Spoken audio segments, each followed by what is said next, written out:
এক বছরে একজন মানুষের খাবার খরচ ৩৫ কোটি টাকা। এই তথ্য এসেছে জাতীয় সংসদ থেকেই। প্রশ্ন হচ্ছে, একজন মানুষের পেছনে যদি জনগণের এত বিপুল অর্থ ব্যয় হতে পারে, তাহলে যে দেশে কোটি কোটি মানুষ এখনও নিত্য প্রয়োজনীয় খাদ্যর মূল্য নিয়ে সংগ্রাম করে, সেখানে রাষ্ট্রের ব্যয়ের অগ্রাধিকার কি ছিল? এটাই আজকের সবচেয়ে বড় প্রশ্ন। জাতীয় সংসদে অর্থমন্ত্রী জানিয়েছেন, জনরোষে বিতাড়িত সাবেক প্রধানমন্ত্রী শেখ হাসিনার এক বছরের খাবার বাবদ ব্যয় হয়েছে প্রায় ৩৫ কোটি টাকা। একই সঙ্গে তিনি জানান, মুজিব বর্ষ উদযাপনে বিভিন্ন কর্মসূচি, ভাস্কর্য, প্রতিকৃতি, বেদি ও ডিজিটাল কাউন্টডাউন বোর্ড নির্মাণে ব্যয় হয়েছে ৯৮২ কোটি ৯১ লাখ টাকারও বেশি। এই অর্থ ব্যয় করেছে দেশের ৪৩টি মন্ত্রণালয় ও বিভাগ।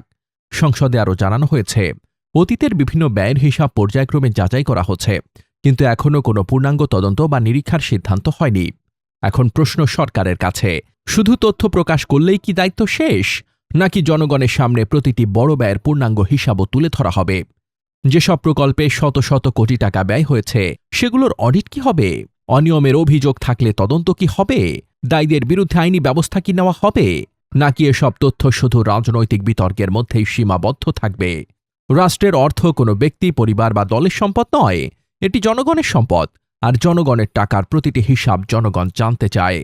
আজ যদি অতীতের ব্যয় নিয়ে প্রশ্ন ওঠে, তাহলে নিরপেক্ষ তদন্ত হওয়া উচিত, আর যদি কোনো অনিয়ম প্রমাণিত হয়, তাহলে আইনের প্রয়োগও সমানভাবে হওয়া উচিত। আজকের প্রশ্ন খুবই সহজ। একজনের জন্য ৩৫ কোটি টাকার ব্যয়ের তথ্য প্রকাশ হয়েছে। এখন কি সরকার সেই ব্যয়ের পাশাপাশি অতীতের সব বড় সরকারি খরচেরও পূর্ণাঙ্গ হিসাব জনগণের সামনে প্রকাশ করবে, নাকি সত্য জানার অপেক্ষা আরও দীর্ঘ হবে? শুধু তথ্য প্রকাশ কি যথেষ্ট, নাকি এখনই সময় স্বাধীন অডিট, পূর্ণাঙ্গ তদন্ত এবং দৃশ্যমান জবাবদিহির? জনগণ এখন শুধু যাচাইয়ের আশ্বাস নয়, দৃশ্যমান পদক্ষেপ দেখতে চায়।